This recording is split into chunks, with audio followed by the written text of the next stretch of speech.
I always say that the currency in the spiritual realm is faith. Okay? Um, are we paupers in that currency?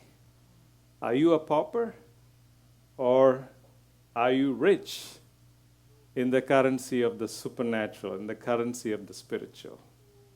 That's a question you need to ask yourself. We know that many of us strive to earn money and make a living. We put a lot of work in it. What about the currency of the spiritual or of the supernatural?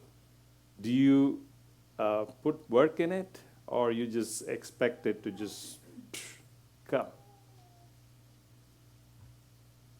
I mean, in the natural, if you just sit at home and expect money to come, that's you will say it's foolish. What about in the spiritual? Where a lot of us just lay back and expect things to happen in the spiritual. But the Bible very clearly says that, you can achieve great things through faith. Especially the chapter on faith in Hebrews chapter 11. It says that you cannot please God without faith. Verse 6 says you cannot please God without faith. And then it lists a series of people, right, from, Abel and Enoch and all those guys. And I just want to read a little bit from Hebrews chapter 11 and verse 32, just towards the end of that chapter, Hebrews chapter 11 and verse 32. After he lists all these people, Abraham and Jacob and all these people, he says in Hebrews chapter 11, verse 32, says, "And what more shall I say? I do not have time to tell about Gideon, Barak, Samson, Jephthah, about David and Samuel and the prophets, who through faith conquered kingdoms, administered justice, and gained what was promised." Who through faith conquered kingdoms, administered justice, and gained what was promised, who shut the mouths of lions, quenched the fury of the flames, and escaped the edge of the sword, whose weakness was turned to strength, and who became powerful in battle and routed armies. Women received back their dead, raised to life again. And it goes on and on. So you see these people, all these things they accomplished through faith. And that is my desire for myself. God, I want to be a Hall of Famer in your faith chapter. Instead of striving in the natural, instead of striving and getting these, people say don't invest in dollars anymore, invest in cryptocurrency. We have all these ideas in the natural. Don't invest in dollars anymore, invest in silver and gold and all these things. And we study investments, we research it, we do. But what about faith? Are we concerned about the spiritual currency? You see what these people accomplished with faith.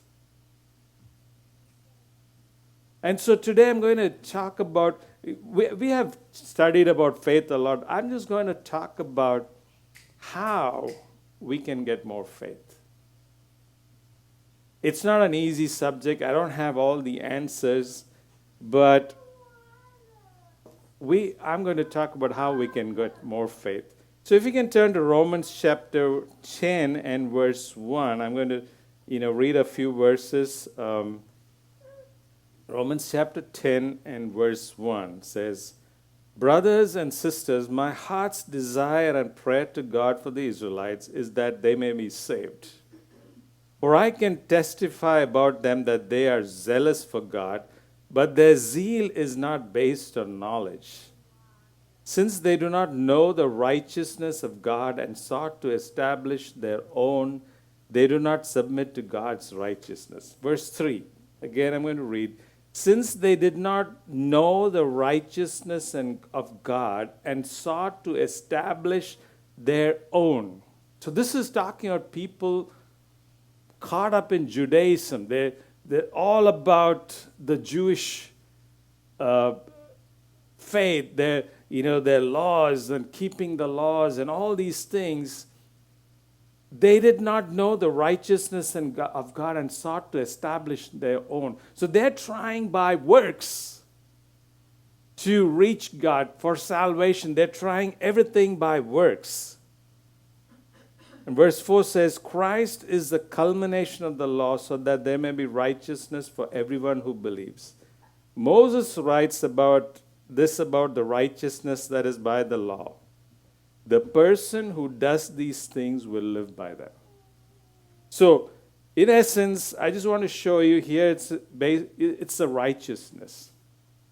If you base your righteousness on what you can do, that is the standard with which you will live. That's the standard that you can reach. The maximum standard that you can reach is by your own efforts. The righteousness that you can get by your own efforts is limited. But Paul is trying to explain to the Jews that the righteousness that God gives you is beyond what you can achieve for yourself. It's the same thing in matters of faith. What you can achieve by your own works is limited. And you know that. But what you can achieve by faith is way beyond what you can achieve in the natural. And just like Moses says, you're limited but by what you can achieve. If you try to achieve things by your own effort, there's a limitation in it. That's how far you can go. You will live by it. You will live by your own efforts.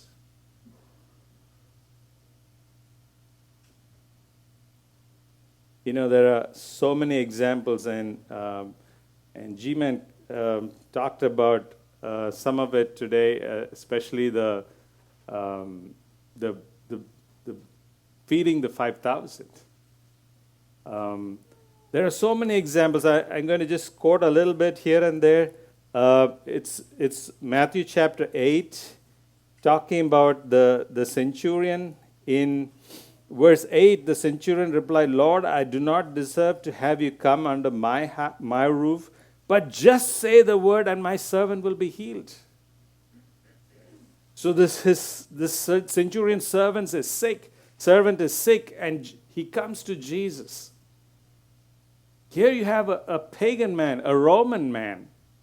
He comes to Jesus, and Jesus asks him, shall I come to your house? This man says, hey, Lord, I don't deserve to have you come under my roof, but just say a word and my servant will be healed.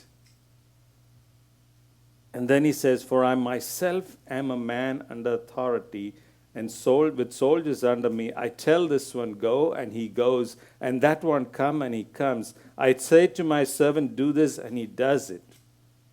When Jesus heard this, he was amazed and said to those following him, truly I tell you, I have not found anyone in Israel with such great faith.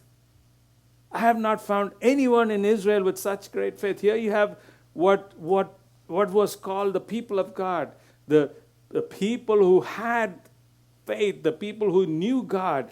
And here you have this Roman centurion who says, Jesus, just say the word and my servant would be healed. And Jesus applauds his faith. I have not found such great faith in all of Israel.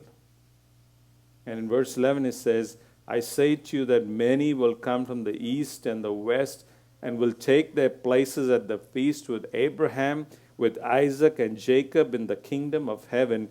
But the subjects of the kingdom, talking of these Israelites, will be thrown outside into the darkness where there will be weeping and gnashing of teeth. So here you have the subjects of the king, the people of God. God all through the Old Testament has been working with them. And the subjects of the kingdom do not have a revelation. They're blocked. Their hearts are hardened. They don't want to have any more revelation because they're working on their own righteousness. I can keep the law if I try harder. I can do this if I try harder. It's all based on me and I.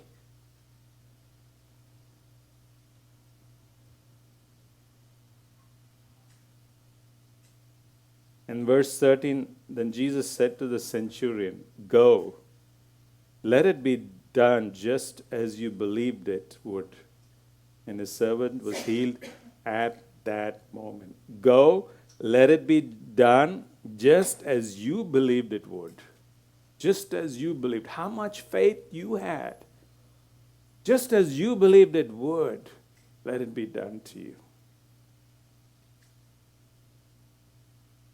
I believe that this Roman centurion had a revelation.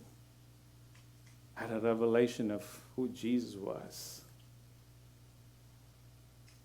And you'll see that that's one of the most essential things in getting more faith. You need to have a revelation. You say, oh, God doesn't reveal things to me. God reveals himself to you every day, every time, every moment. Let me say that again. A lot of us complain, oh, God doesn't give me any revelation. God reveals himself to you all the time.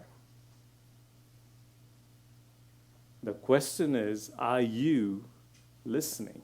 Are you hearing? Are you willing to listen? Or are you caught up with your own theology, with your own worldview, and you are saying, no, that cannot be of God? Just like the Israelites had everything they needed. God had revealed himself all through the Old Testament. But you have this pagan, this centurion who Jesus applauded. I have never seen such great faith in all of Israel. So you base everything on your works, your ability, your resources. And you shun what the new things God wants to do in your life. Because you have a mindset and you won't budge from it.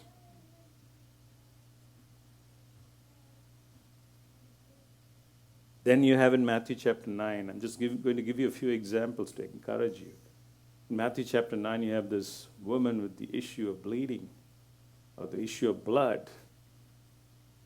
And she says in verse 21, she said to herself, if I only touch his cloak, I will be healed. In Matthew chapter 9, verse 21, she said to herself, if I only touch his cloak, I will be healed. She was so afraid, she didn't even want to approach him for prayer. She was a woman. She was supposed to be isolated because she had the issue of blood. Any Jewish woman with the issue of blood had to be isolated. They were supposed to be unclean. She didn't have the courage to go up to him in the crowd and ask him to pray for her. She said to herself, if only I touched the hem of his garments, of his cloak, I would be healed. She had a revelation. We never read before this that somebody was healed by touching the hem of his garments. There's nothing in Scripture that says, oh, you touch Jesus' cloak or his coat, you would be healed. She had a revelation and she went with it. She didn't think, oh, this is crazy. God revealed it to her. She never thought to herself, oh, this is wrong. This is not right. How can I, an unclean woman, go and touch his garments? How can I, an unclean woman, get into this crowd when I was told by the law to stay away? She goes as a result of a revelation. The Bible doesn't say that she had a revelation. But she says to herself, she encourages herself, if only I can touch his garments, I would be healed. Verse 22, Jesus turned and saw her. Take heart, daughter, he said, your faith has healed you. And the woman was healed at that moment. You see, the currency of faith is unmatched. Is unmatched. She was suffering, I believe it was for 12 years. She was suffering. She would have gone to many physicians with the local currency, but never found healing. And she goes to Jesus with the currency of faith. Because it's impossible to please God without faith. She goes with the currency of faith and she's healed. You know, it's interesting in Matthew chapter 14, and if you read from verse 34, it says, when they had crossed over, they landed at Gennesareth. This is Jesus and his disciples. And when the men of that place recognized Jesus, they sent word to all the surrounding country. People brought all their sick to him. People brought all their sick to him. So there's word of mouth that's going on. This Jesus, he performs miracles. He does amazing things. And look at the next verse. And begged him to let the sick just touch the edge of his cloak, and all who touched it were healed. How did this happen?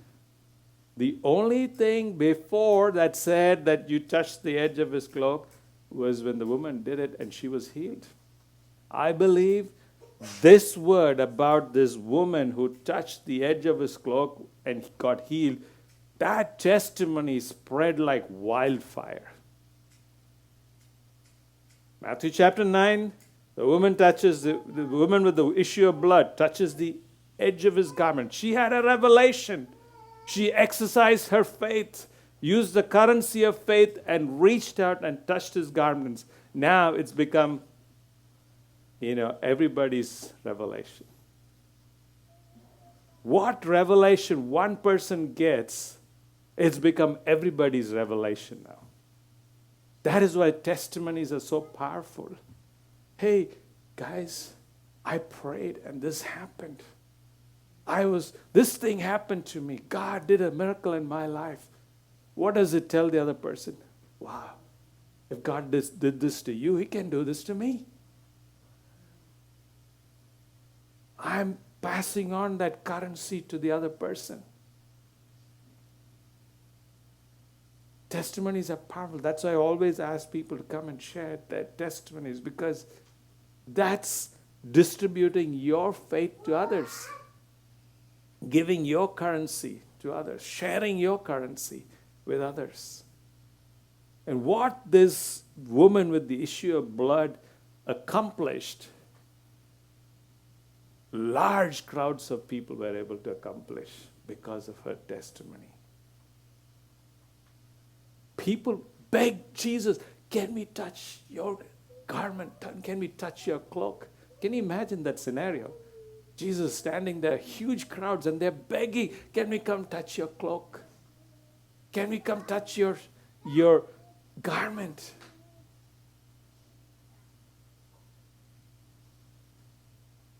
Matthew chapter 9 and verse 27. I'm just reading these examples to encourage you. As Jesus went on from there, 2 blind men followed him, calling out, have mercy on us, son of David.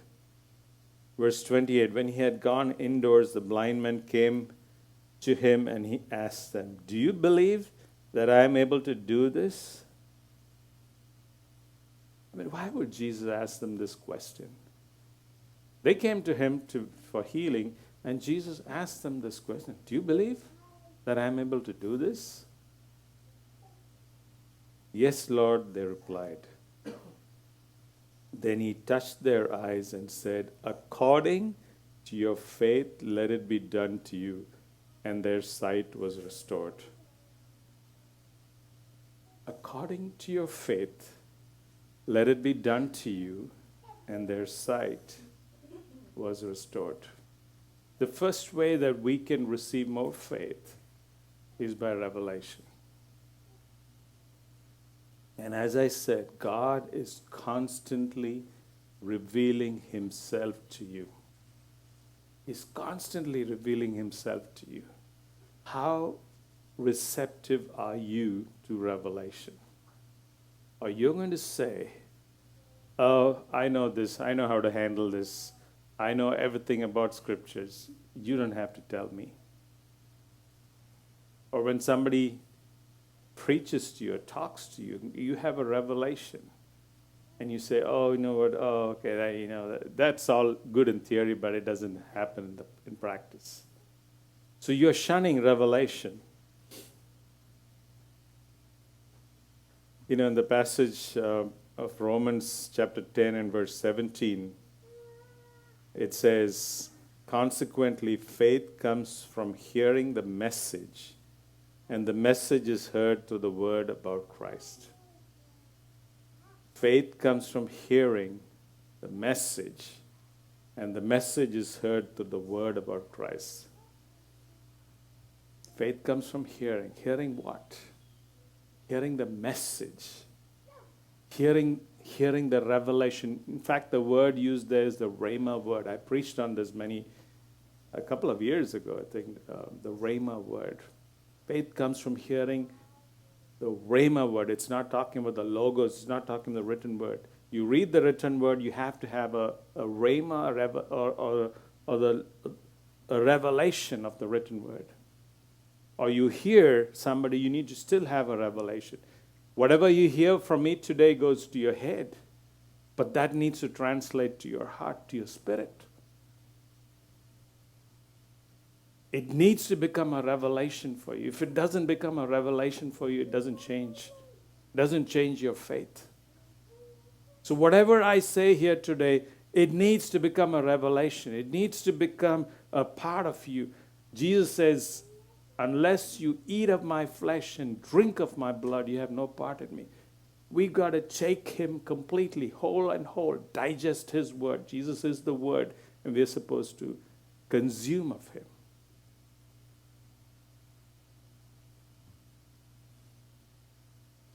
In Acts chapter 21, Paul has a revelation. Acts chapter 27, sorry, not 21. Acts chapter 27, verse 21, Paul has a revelation. And this revelation he gets from an angel. His ship was being rocked. They were all in danger of being drowned in sea. And we'll read from verse 23, Acts 27, verse 23. Last night an angel of God to whom I belong and whom I serve stood beside me and said, do not be afraid, Paul. You stand trial before Caesar, and God has graciously given your lives to all who sail with you. So keep up your courage, men, for I have faith in God that it will happen just as he told me. So he has this revelation how an angel appears to him and says, you know what? Nothing's going to happen to you guys. You guys are going to be saved. You and the people with you, God is going to protect you in the midst of everything that happens. He didn't say your ship is not going to be shattered or your ship is not going to sink.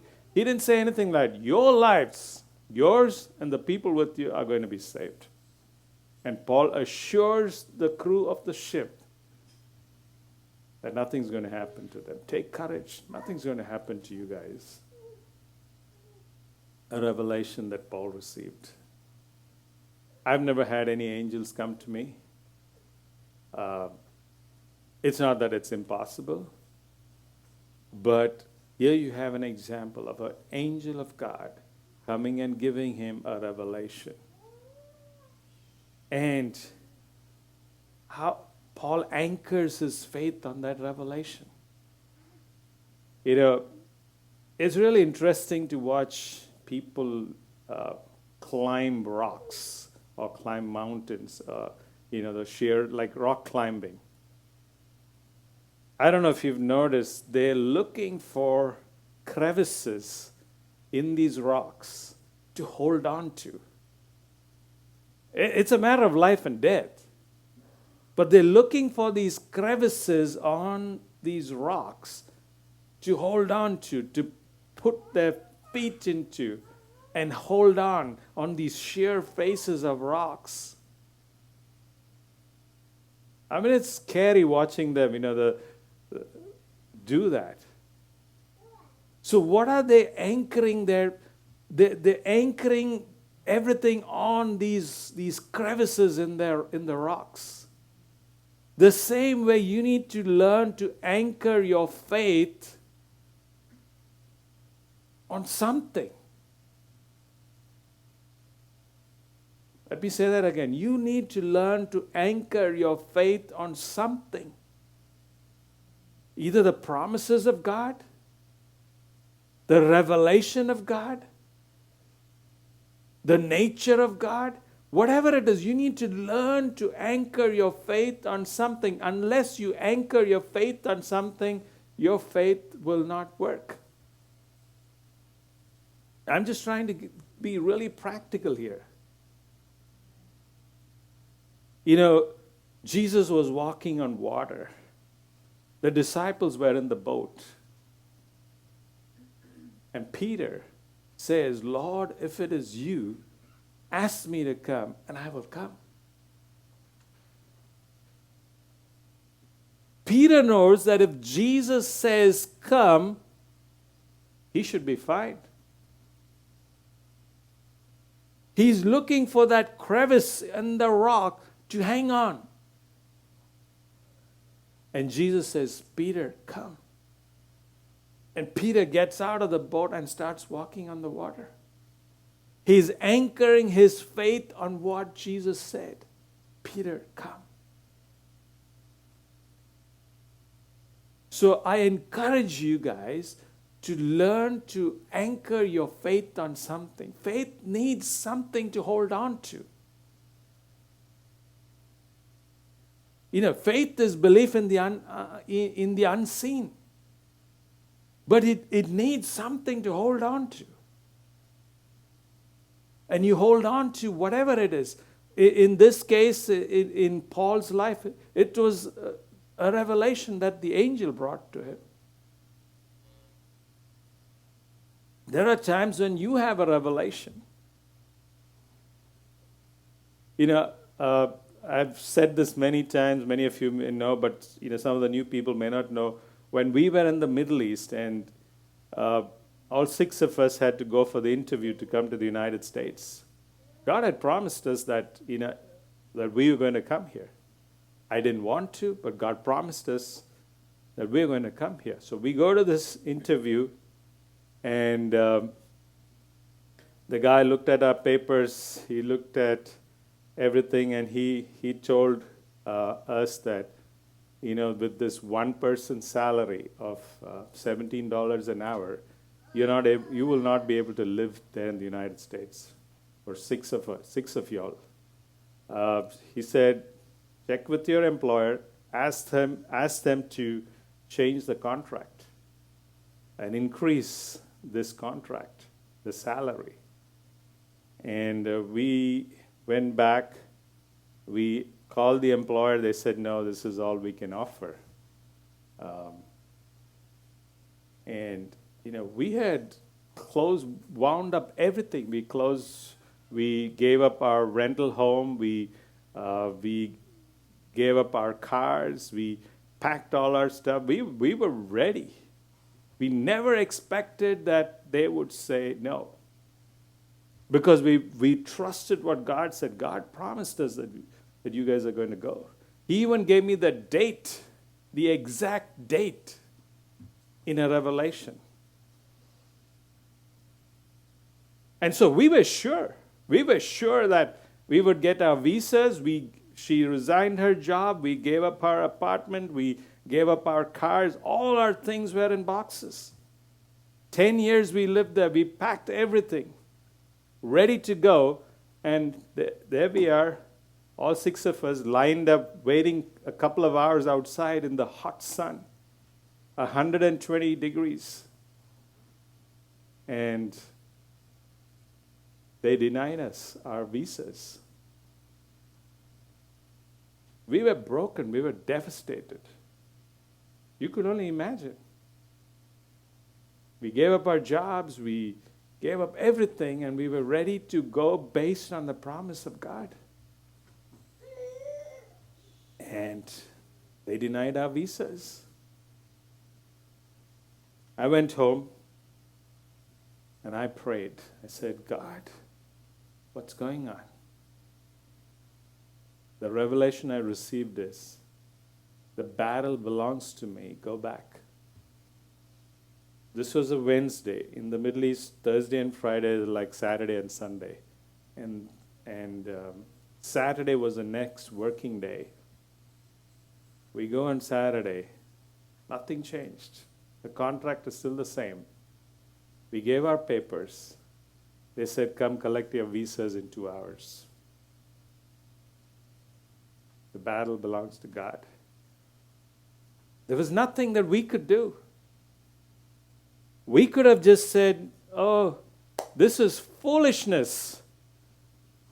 How could somebody who denied the visa in the U.S. Embassy get a visa again? Anything that happens in the U.S. Embassy, once you're declined, it's for good.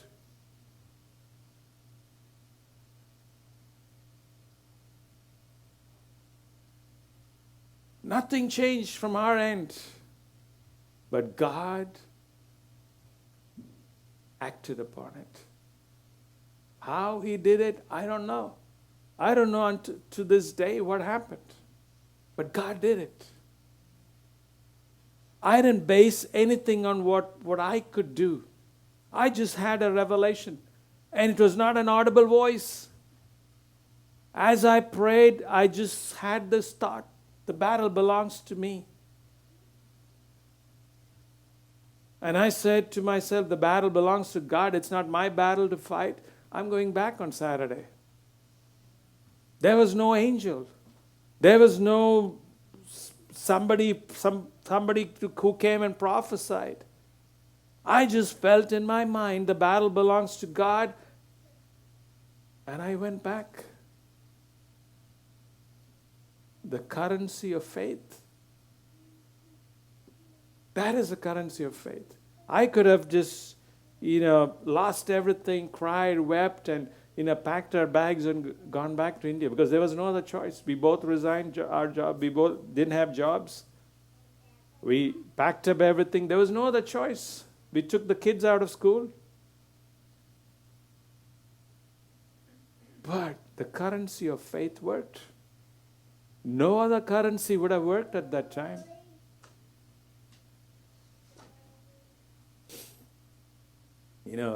All of you would be familiar with the story in 2 Kings chapter 6 of Elisha's servant.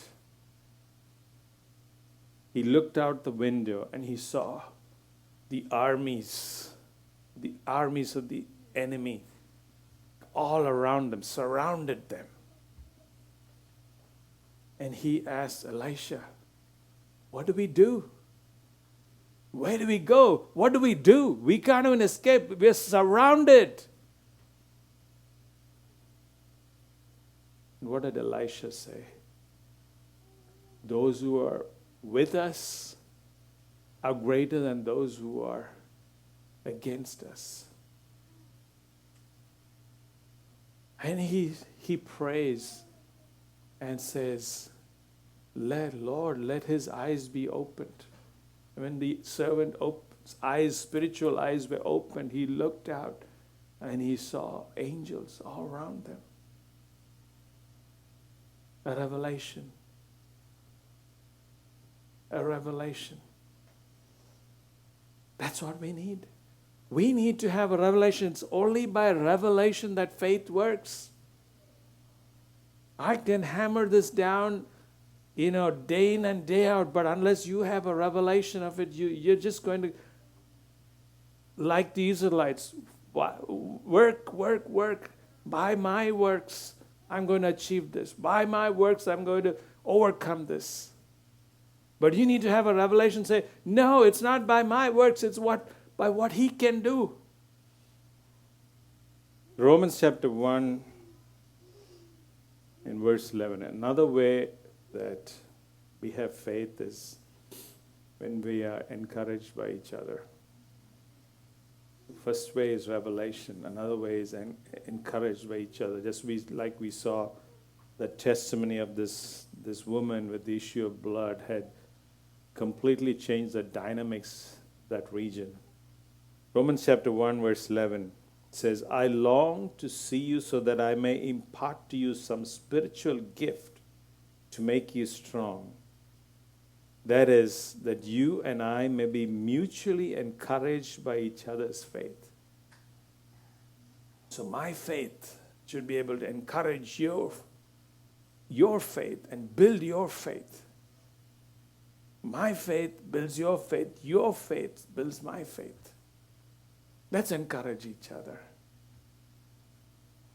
Your testimonies. Don't hesitate to talk about what God has done in your life. It can be a lifesaver in the life of another person. Encourage each other. Encourage each other's faith. Build each other's faith. Paul is saying that we will be mutually encouraged. Paul, the Apostle Paul, is telling the Romans that we will be mutually encouraged by each other's faith.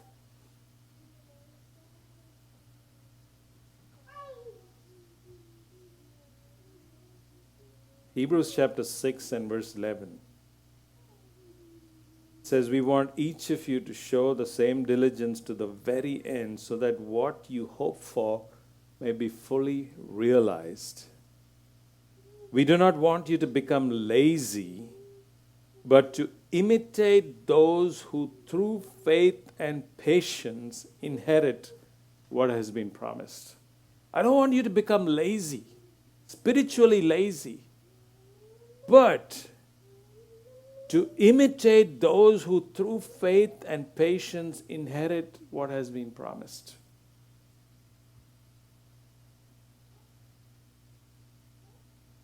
To inherit what has been promised. Wow. To imitate the other person. Hey, what this guy has done, I can do. He's a human being just like me. If his faith got him this thing, I think I can do this thing too. And so we look at each other's faith. You know, I love to see people of faith, watch them do stuff. One of my favorites is Todd White. He would go around the streets, just lay hands on people and heal people. People are healed instantly. I kept watching it. I love to watch people. I used to travel all around the country just to watch people heal others so that I can learn to imitate their faith. That's what Jesus did for his disciples. He would go and heal the sick. He would cast out demons and then tell his disciples, you go do the same. So we imitate others. Nobody has been given more faith. So there are some people who have the gift of faith, but he has given us all we need for life and godliness. All we need to do is start exercising it. The more we do it, we shouldn't become lazy, just like he says, I do not want you to become lazy, but to imitate those who through faith and patience, there you have two words, faith and patience, inherit what has been promised.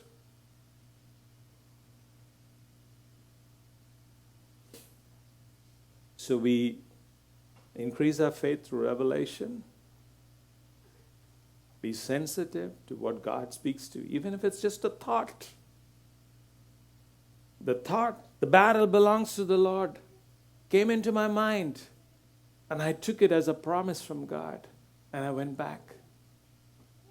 Even if it's just a thought.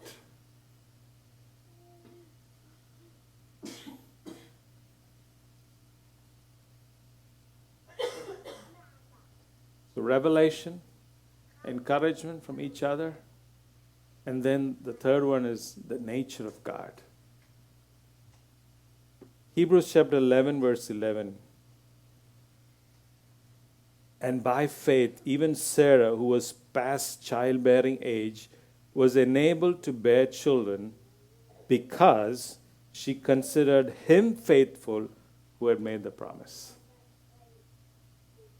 The nature of God. God is faithful. He has made the promise. And you go based on the nature of God. You have faith based on the nature of God. He is love. He's a God of love. He loves me. He is Jehovah Rapha. He is my healer. He is healer. We go based on his nature. Hebrews chapter 11 verse 17 says, by faith Abraham, when God tested him, offered Isaac as a sacrifice. He who had embraced the promises was about to sacrifice his one and only son, even though God had said to him, it is through Isaac that your offspring will be reckoned.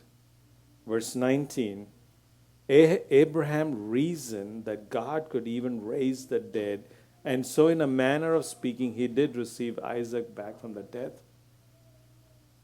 So God is testing Abraham and saying, go sacrifice your son Isaac, the son of promise, the son through whom all his descendants were supposed to come, the son he received in his old age. And here you have Abraham reasoning in his own mind, saying, God is faithful. Even if I kill my son, because God has promised me that my offspring is going to be through Isaac, he can raise him from the dead.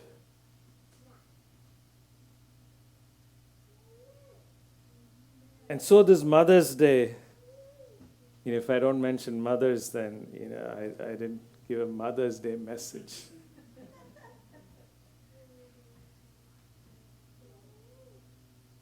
I know what mothers struggle with. They struggle with, how do I raise these children? How do I let them become everything that God has planned for them, has purpose for them? Mothers go through a lot of worries, a lot of trauma. How am I going to raise these children? Is my husband going to support me? Is my family going to support me? Do I have enough money? Do I have enough time? Do I have enough resources to raise up this child? And you take the burden upon yourself. So when you take the burden upon yourself, it becomes your burden.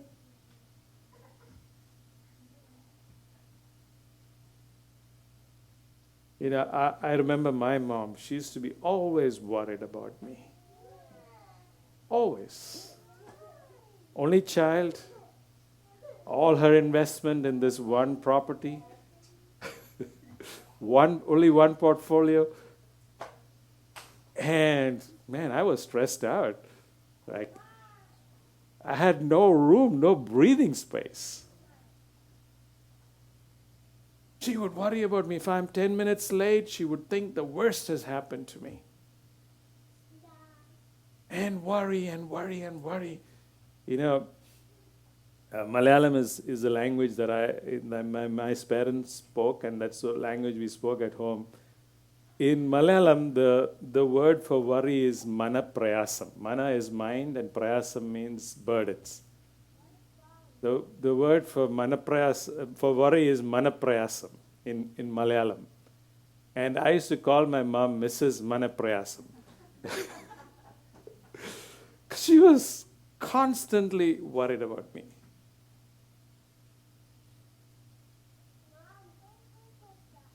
And a lot of moms are like that. They're constantly concerned about their kids. They're constantly thinking, if I don't protect them, that's it. If I don't do this for them, that's it.